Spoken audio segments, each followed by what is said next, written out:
We note with great concern the delays by the Controller of Budget to approve requisitions for the withdrawal of funds.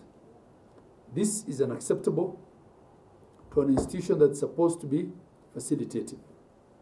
We call upon the Controller of Budget to stop being a bottleneck to this process and ensure counties access their funds in a timely manner.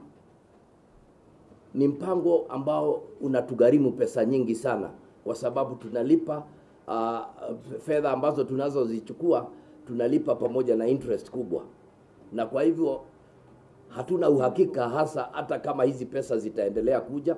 Kwa hivyo itakuwa ni vigumu sana kwa serikali za county kuchukua mpango ule, na ndipo mwenyekiti akasema kwamba tukifika pale na kukwambe katika haya mazungumzo itatubidi tu kufunga na kuwaomba wafanyikazi wetu waende nyumbani wakajitetee kule mbele.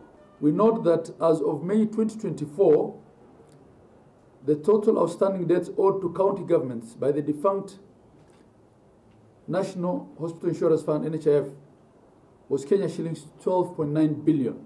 So far, only Kenya shillings 3.8 billion of this has been remitted, and counties are currently still owed 9.1 billion. We call upon the SHA to expedite the payment of pending claims under the NHIF and SHA. This will allow for timely payment of our vendors, as well as effective service provision for the patients. How can we be able to pay KEMSA if we are still owed 9 billion by the de facto NHIF authority? Because if you look at what is owed to KEMSA by counties put together, it is a meager 3.8 billion as compared to 9.1 that is owed by NHIF. In fact, we are at a point where we are saying, why don't you just cash off, offset that money that is owed to KEMSA. NHIF should pay KEMSA so that we can continue collecting drugs and pay us the balance. It will be easier for us. But all the time it is blamed on counties. We have not paid KEMSA. We are not having drugs in the facilities. While in actual sense, it is the effort of all those other agencies to frustrate counties that has contributed to this. That is our position. There was a requirement by facilities that are owned by both the public and the private to be licensed and registered. All the public facilities and the private facilities that are registered and licensed were a total of 48,000. But to date, the number of facilities that are operationalized by SHA is only 7,800, which is hardly 10%. So what about the other facilities that are ready for SHA and SHA has not rolled out? When patients go to those facilities, definitely they will not be able to access that because it is not available. And therefore, we have to pull up our socks both on the side of SHA itself and the public to make sure they register themselves. Only then will the system start working 100%, and we stop having this issue of SHA is not working. It's not working because all of us have a role to play, which we have not played, for that matter. Out of the population of almost 60 million Kenyans, only 14,000 have registered. Only 14 million. Out of the 60 million, only 14 million have registered. Of this 14 million 800, 8.5 are new. 6.2 are the ones that were moved from NHIF to SHA. Practically, it means that only 8 million Kenyans have taken the responsibility to register themselves to be known so that they can be treated using SHA in the facilities. What is the problem? The problem could be both attitude by the people themselves.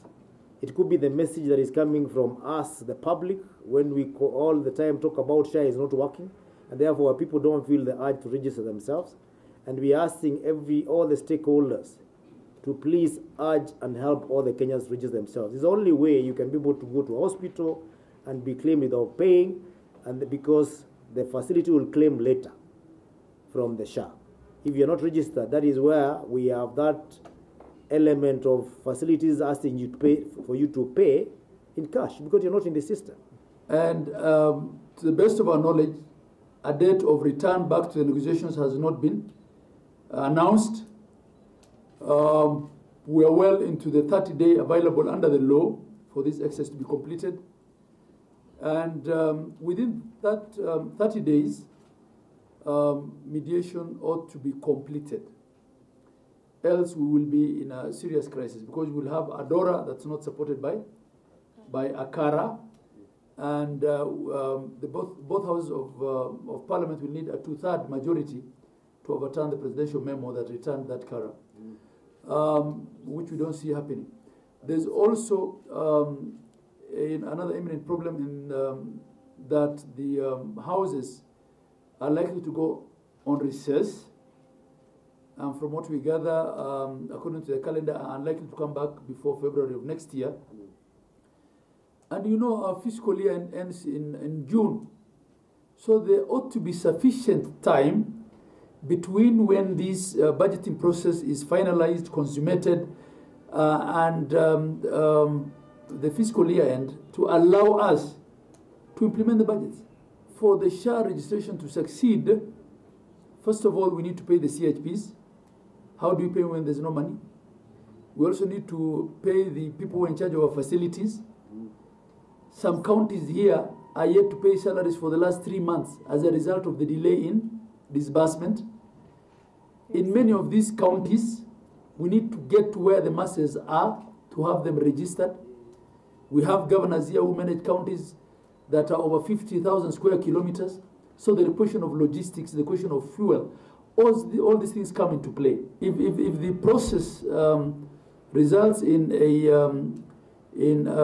lack of mediated position to move the budgeting process forward, how are we expected to continue spending money when we don't know how much we should spend? Counties now don't know what to commit, what not to commit. They don't know whether to do supplementary budgets or not. And we're saying, is it fair that life moves on for national government because they went ahead and did a supplementary appropriation based on a DORA that has not been amended yet, right? We cannot do the same unless we have a CARA that has been assented to. I think these are some of the things that we need to look at, even going forward, so that this kind of stalemate does not hold the country to a grind. Counties are receiving 50% of the equitable share based on fiscal year 2023-24's allocation. That's previous year's allocation. This is just a stopgap measure that the Council of Governors sought to ensure continuity of operations in counties due to lack of a county allocation and Revenue Act. The National Treasury, even on the basis of these arrangements, is yet to disburse 63.6 billion for October and November 2024 allocations. However, by December 2024, the 50% will have been exhausted, which means county governments will not receive any disbursements from January 2025.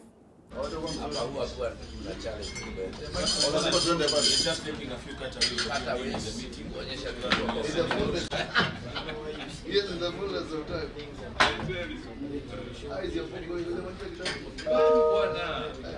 I'm still right. Ask him who has been on his case. It's been right here. I'm never allowed.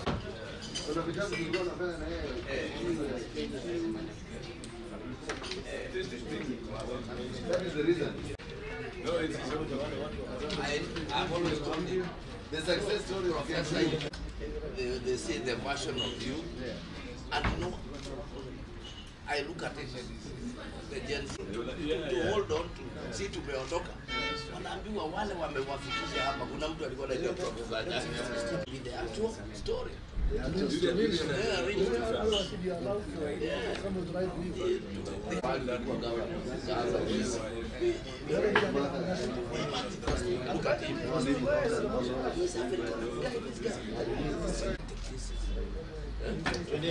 But it's a better way. For example, writing your own number. Not serious with money.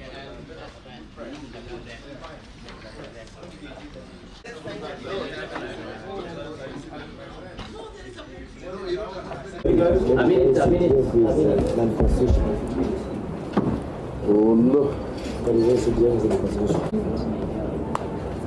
Doing wrong. No, you're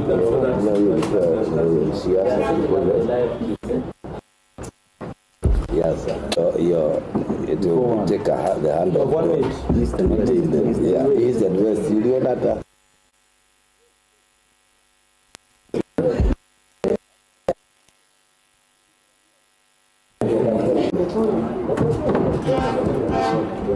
I think we can start.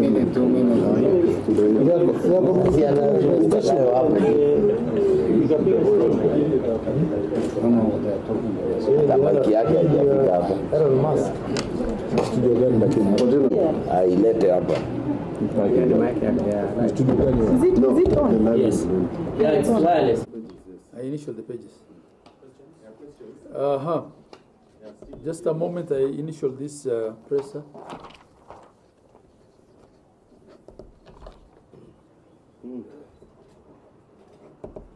Yes. Still waiting for did we expect to see it.